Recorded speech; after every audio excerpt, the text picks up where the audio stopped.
We got to make sure it's live before we. Yeah. So that would Okay. just. We're live. Yeah. Okay. Here we go. In 3, 2. Oh yeah, folks. Welcome There back. you go. Welcome back, everybody. It's your old pal Bojangles. And you know it's hot sauce, the commish.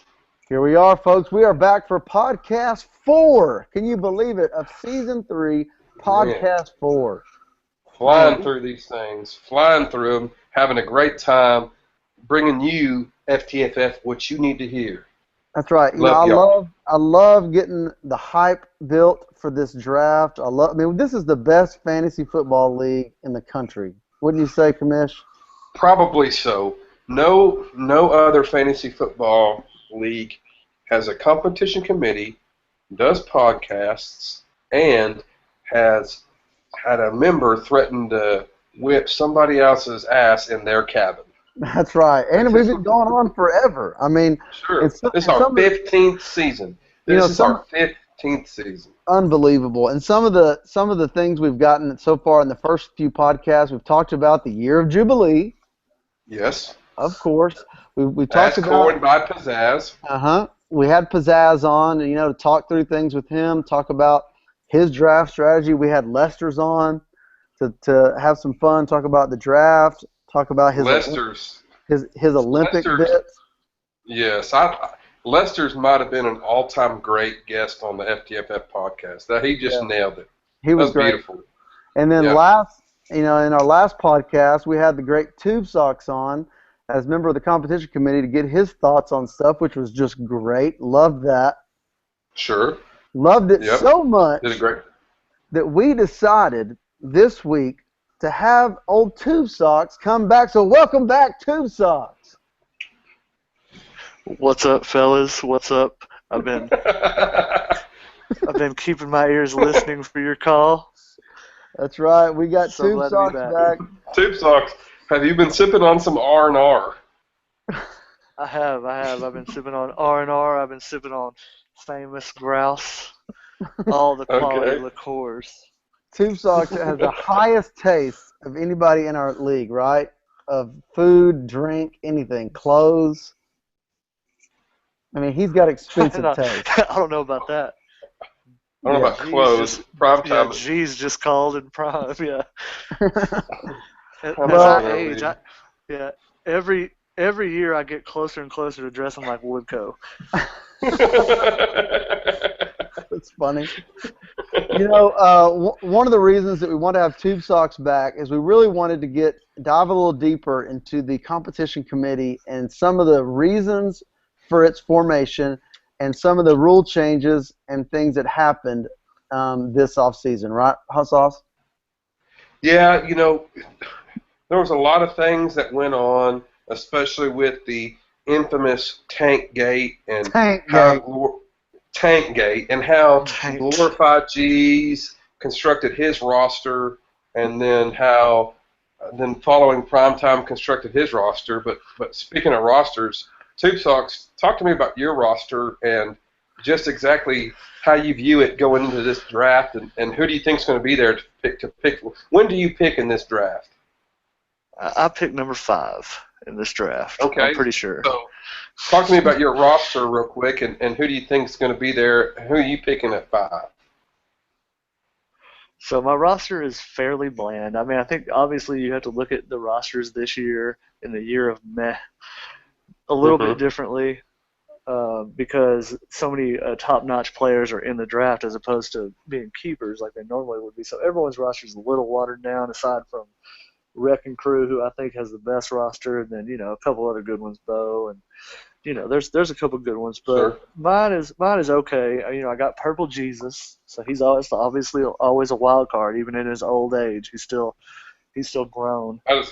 So he's my cornerstone. Jason? That Purple Jesus is somewhere else. Yeah, and so I got him and Carson Palmer, who's pretty under the radar, solid, good fantasy quarterback, puts up some numbers as long as he stays healthy, and then Brandon Cooks really came on, and I traded for Randall Cobb, who I think he'll be better with Jordy Nelson back. He's not really a good one, but he'll put up some numbers in that offense. So my roster is okay. I feel it's okay. It's not great, and I got a development player that I'll decide on too, either a running back or a receiver. And so in the draft, I feel like I have the top 4 is where you want to be, and I'm not in there. Who do you think the top 4 is? I mean, I think I'd be shocked if it wasn't Cam, Aaron Rodgers, Zeke, and Julio. Okay. I feel pretty safe in that assumption, despite the various members of the league pretending like they're not going to take Zeke or take Zeke twice. That's funny. I feel pretty good about that being the way it breaks down. So I mean, for me, leftover is going to be Robot Jamal Charles, Dez, Demarius, people like that are going to be available, and I'll make a decision. I mean, Dez is probably who I'll get projected to take by all the mocks, but I don't like owning Cowboys. I had him the last couple of years, and I love him. I love him a lot. I like you love to throw the X. Yes, we love the X up on the regular. But so grown, huge. I don't like being. I'm a pretty, as you know, pretty hard Cowboy fan, and so I've always had this theory about drafting Cowboys, and it gives me double heartbreak when they don't do well because I probably lost my fantasy game and the Cowboy game. Right. And so there's a little bit of that will go into my thought process, but I mean, he's probably going to be my best bet. But depending on how my roster's constructed, who knows? We'll see. Well, let me ask you this one side note question, then we'll move on. But on the Cowboys, this is there's a lot of talk about them this year, with their draft picks and stuff.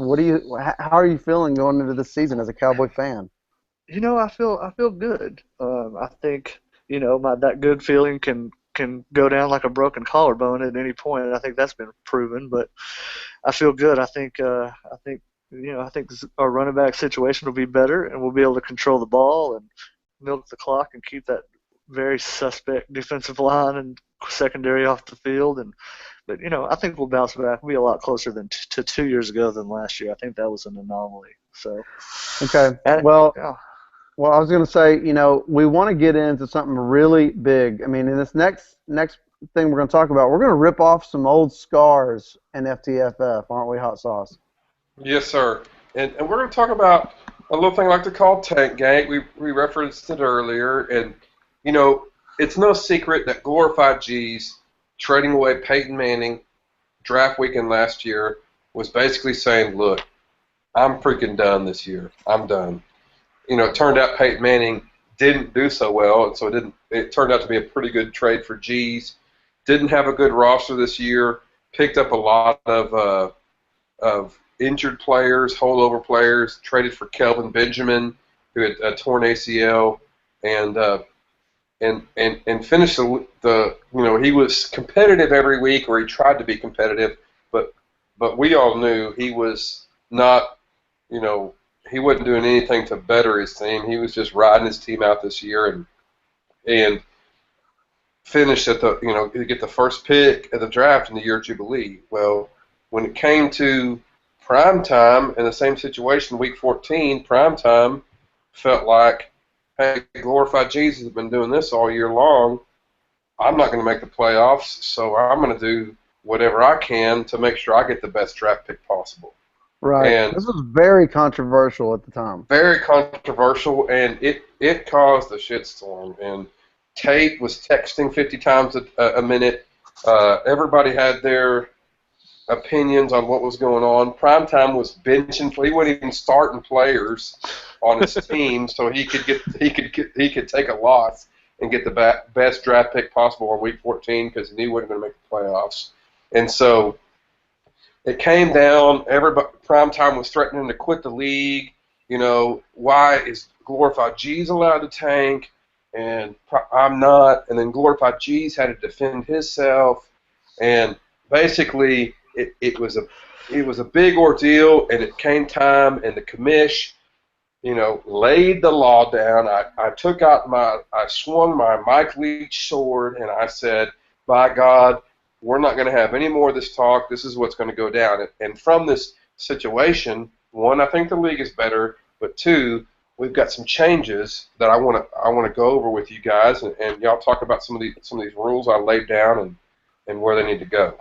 So flopped your 12-pounder out on the table. Sure, it's not a Tube Socks 12-pounder, that's for sure. Okay, so I mean, in all honesty, it needed to happen because it was getting out of hand, man. I for a second Sure. I thought we lost prime time.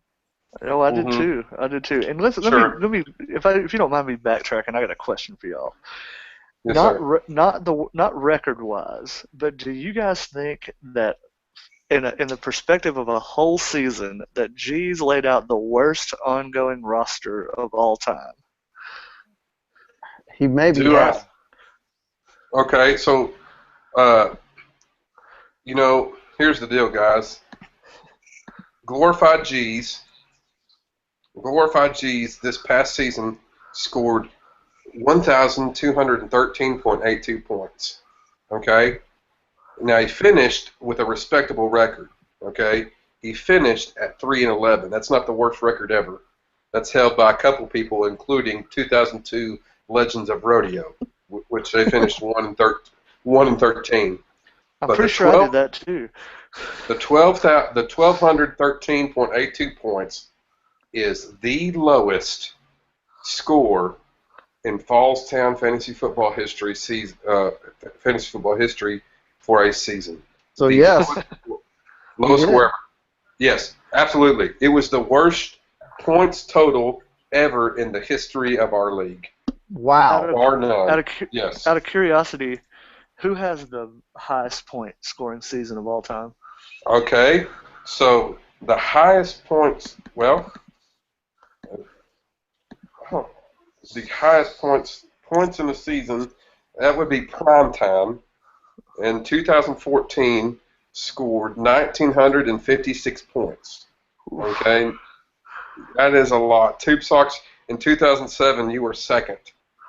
You were 1,897. But Primetime holds that record, 2014. Neither of which of y'all won the championship. Let me just say, neither of y'all won the championship. Yeah. Obviously I didn't. But no. Okay, so let me get back. So with all this stuff on Tankgate and Primetime quitting the league or not, rules had to be made, changes need to be made. This is what we came to. And I'm going to talk about the rules that came up, and you guys tell me, y'all, let's talk about these rules and were they good, bad, whatever. Rule number 1, no one is allowed to quit ever. Put this rule. You mean like leave the league, quit? Leave the league. Leave the league. Go ahead. Can Bojangles still conspire to kick them out of the league? No.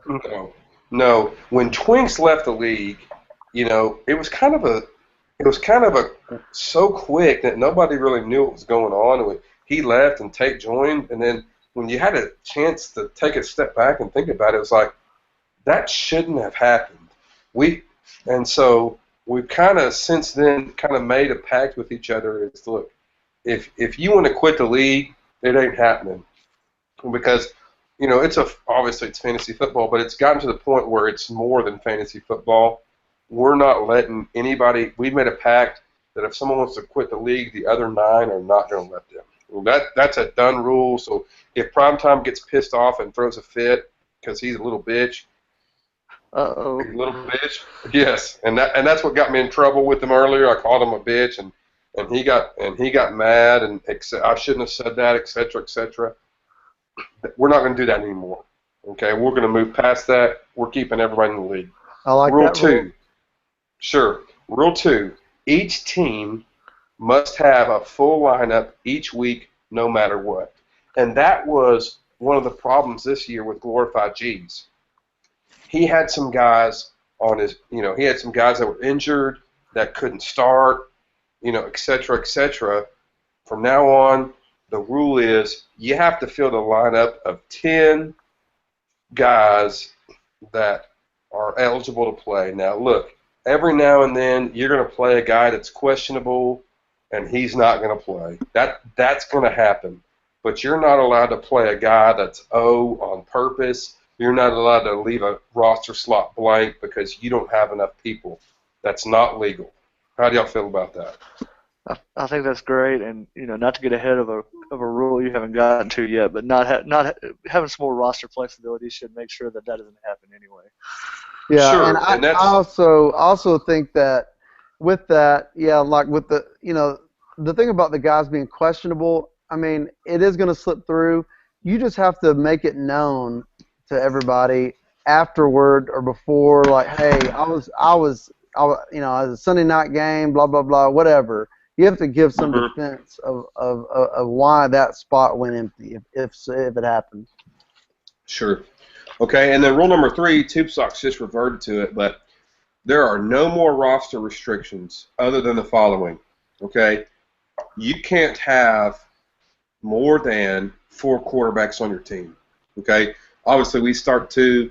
You can't have more than 4. We're going to limit it to 4. If you can't have 5 quarterbacks on your squad, but we have 16. You have 16 spots on your roster. 10 of them are going to start every week. That includes a tight end, a kicker, and a defense. Those other 6, you do with whatever you want. Whatever you want. Anything. No more restrictions. No more. You have to have a backup this. You have to have a backup that. We're not doing that anymore. The main thing is this. You can't. The only rule that you have to even think about is this. You can't have 5 quarterbacks on your roster. It's 4 or less. How do y'all feel about that? I think that's great. I think it's important that everybody understands that and hears that now on this podcast. You can only have 4 quarterbacks. That's it. And then everything else is free game. Now, what that's going to do, of course, that's going to diminish the receiver pool and the running back pool, and that's okay. You bet. There's tons of those guys out there, and that's just going to be the way it is. But that Sure. I think it's good. It's going to allow everybody to have the extra running back they weren't thinking about getting or whatever. So I like the rule. Right. It's here's the deal. I think this is somebody like Tube Socks that has played in multiple leagues, fantasy leagues. Primetime plays in multiple fantasy leagues. Bojangles, Lester's. You guys don't have these roster restrictions that we've always had, but when you're talking about, hey, you got to set a full lineup, and yet you have to have these certain amount of these positions in your roster, it's kind of hard to do. Yeah. And so by what Lester's phrases was, what he called it, open rosters or open season on rosters, how Lester phrased it, then this is going to give teams a chance to make sure they have a full lineup each week, and it's going to make it a little more the game is going to change just a little bit because that backup on the waiver wire is not going to be there. So anyway, the 4th rule that we put in. Go ahead. I'm sorry. I was going to say, and the end of the draft will be more interesting because you're only going to have 2 rounds of kicker defense instead of 4. So. Right. The 4th rule we're putting in: tanking's not allowed. Each owner must be as competitive as possible every game. Look, this is subjective, obviously. That, and Tube Socks made a point is when this was all going down and Tankgate was going down, are we getting to the point where, being competitive and playing fair and doing what's right is taking a back seat to trying to get the highest draft pick and bending the rules? If that's where we are as a league, then we're in a bad place. I think that was very well said, Tube Socks. Look. Thank you. Do the best that you can, play your best team, and let the chips fall where they may. Don't try to manipulate the situation and do try to win every single game. And that's where the league is. We're all buds. Do your best. Try to win every single game. Right. Unless you're playing me. Right. Unless you're playing. Yeah. And so, if for some reason somebody is tanking, or we think they're tanking, the competition committee is going to review it. There'll be some offensive. You might start losing some picks if it's deemed that you did tank. You lose a 5th round pick, and then so on and so forth. And then the last thing is, if there's any new rules, they must be proposed to to the commission through the competition committee. And so we've talked about a couple new rules in that, I know that Bojangles won the championships this season, and the only reason he won is because our trade deadline was week 10. Had our trade deadline been pushed back to week 11 or week 12, Bojangles doesn't win a championship. And so I know this is something near and dear to your heart, Tube Socks. Damn right it is. Okay, and go ahead. I mean, the rule's a rule. I didn't really, I probably should have known when the trade deadline was, but it didn't make me any less pissed about it. Right, and then Bojangles had mentioned in the past, and I'm gonna let you talk about this, Bojangles, and then we'll wrap this up. Is the changing right now? We have waiver priority, and we're not allowed to pick up any waivers until Tuesday, which is awesome because it gives everybody a chance to pick up free agents, not just the guy that's at the computer the fastest, because we all have lives and we're all busy, especially on Sunday afternoon. But Bojangles, you said something about changing it from waiver priority to a waiver budget. Why don't you explain that for the folks at home? Well, what we had talked about, and I'd done this in another league. I'm not sure it's good or bad, but the idea is everybody gets a certain, a certain fake amount of money, $1,000 or whatever it is, and you use that to do your free or to pick up guys that are on waivers, not free agents, but waivers. For free agents, we're still free, but waivers. So let's say that let's say Deuce McAllister gets dropped by some team, right? And he's out there, and I'm going, man, I want Deuce McAllister. Well, maybe half the other league wants him too, and so normally what would happen is 4 guys put in a waiver claim for him, and whoever had the highest priority at that time would get him.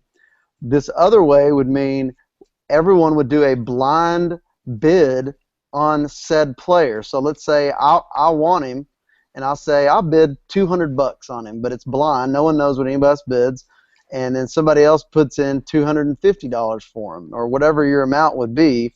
On Tuesday, or whenever the waivers are become free or whatever it is, then whoever put the highest number gets that person. And so what that the benefit is that even if you're you could be behind somebody who gets it all, who gets that person, and they don't really need him or they didn't really want him, but you could be thinking, man, this is my whole season, and so you could bid, you could get the guy if you wanted to bid the right amount for him. The drawback to that is that you could spend your whole budget on waiver guys early in the season, and you don't have any money left, so you put yourself in a hole. So you have to kind of play with that and think about that, and as you go through putting in waiver bids. It's just kind of a new wrinkle. I mean, it's kind of fun. I'm not sure it's the best way, but it's just something different. Hey, let me tell you why I like that. Okay, let me tell you why I like it. Okay, and that's because one, we're going into an open roster where you can have anybody, and so you might just have 2 quarterbacks.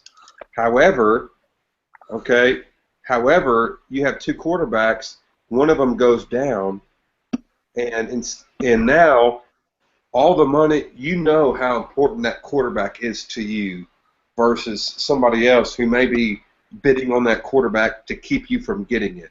Right. And you have to go all in, So it's something that we need to consider. I think it's something that we talk about maybe before the State of the League. We'll propose it to the competition committee and see get some league reaction on it. But that is definitely something to think about. So yeah. Anyway, and I like these new rule changes. They've been good. Tube Socks, it's good to hear your input on those. And but you guys, coming up next. I mean, we've had a lot of serious fantasy talk.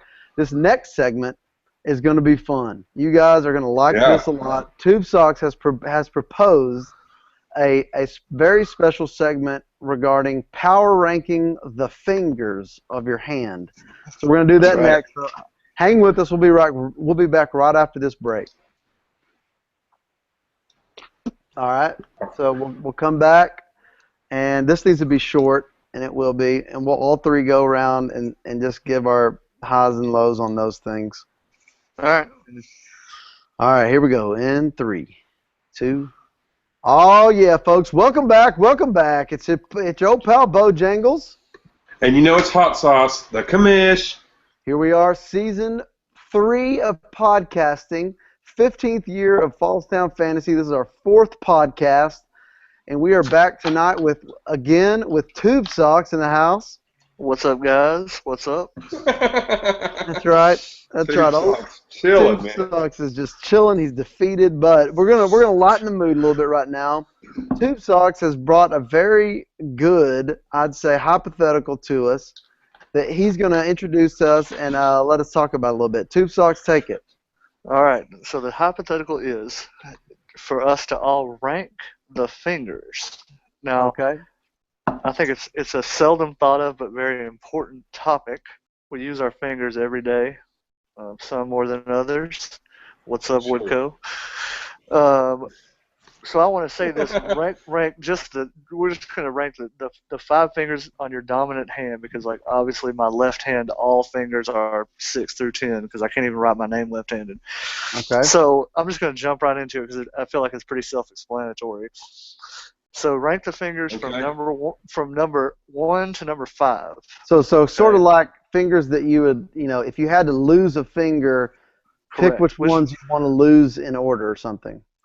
Right, Okay. I think it's Or keep in order. It's you want to keep, but more than that, it's like it's dominant fingers. It's the best finger. What fingers you can function with? What fingers do the most? I mean, it's a lot of things. Yeah. What fingers you like the most? Do you like societal importance of each finger? Okay. There's a lot of factors that go into it. Yeah. I like it. So a week ago, if you had asked me to do this, my answer would have been different. Okay. But on Sunday evening, I was slicing onions on a mandolin, the kitchen utensil, not the instrument. I've never heard of that. Yeah, it was. No, it's above your pay grade. And Definitely. I sliced my thumb on the very tip of my thumb on this mandolin, and it bled fairly profusely. This happens to me a lot. I cut my fingers. I did it at the draft a couple years ago, and I missed Rock the Dog. It happens. Okay. So I sliced my thumb on the tip, and boy, let me tell you, there were repercussions. I mean, I hadn't even been able to button my shirt this week because of where this cut is on my thumb. Okay? So for that reason alone, my number 1 finger is the thumb. Wow. So Wow. thumb, we all know we need opposable thumbs to pick things up and give thumbs up and and act like you're going to stick your thumb up someone's butt or whatever. But thumb, number 1. Number 2. Well, let me just say this about the thumb. Okay. I like the thumb. Obviously, you can't pick anything up without the thumb. Uh-huh. Humans have dominated the earth because they have thumbs. Really? That's And- why you think, because of the thumb. Oh, well, yeah. I know. To my mind, thumb is third. Okay. Okay. But that being said, I will say the thumb does allow you to signal to everybody, look, I'm feeling good. Everything is okay. Okay. The thumb. Okay. And I'm telling you, I can get behind the thumb, but Yeah. in my mind, thumb is 3. It's not number 1. Yeah. A week ago, thumb was 3 for me too, but just wait till you lose that son of a bitch. Okay? It's no good. It's no good. Number 2, pointer finger. Really? Pointer finger is important because point at things. You always use the same finger to point at things. Also, you pick your nose or you get stuff out of your eye or your ear. You need to use your pointer finger. So pointer finger is number 2. Number 3. I would say, hold on. I would say that pointer finger in my mind is number 1. Like you said, it's good at pointing at things, but also it's good at dipping into sauces. You can push buttons. It's also put it on your chin, and you can look pensive. Okay. Yeah, but also another reason I'll go back, I forgot about this for thumbs. Pensive is a good word, by the way. And also, I don't need my pointer finger. My pointer finger is also number 2 because I never need to say I'm number 1 because I never win the league. But also, yes, the thumb is also number 1 because you needed to get dips also with the pointer finger. So don't forget about that. They work in conjunction together. That's right. Also, Ty Willingham, when he coached at Notre Dame, whenever they scored a touchdown, he would hold up that index finger and let everybody know, hey, guys, we're going for 1. Okay. That's a good point for you for coaches. It's good. Number 3, and I feel like this is fairly obvious given the way things are playing out, but number 3 is middle finger. Middle finger is important for the very obvious reasons, because if you need to tell someone that you want them to go F themselves, you use your middle finger. Okay. All right? It's a very powerful finger. Yeah, it's got the most power. It doesn't have the most uses, and that's why it ranks lower for me, but it does have the most power.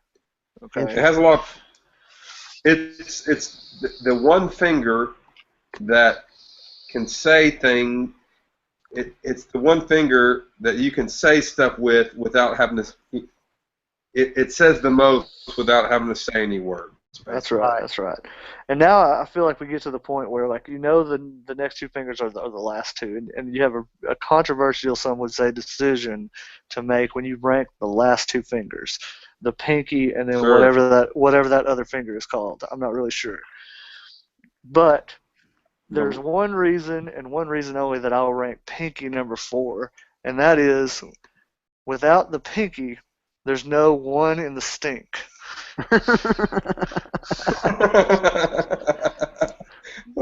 That's disgusting.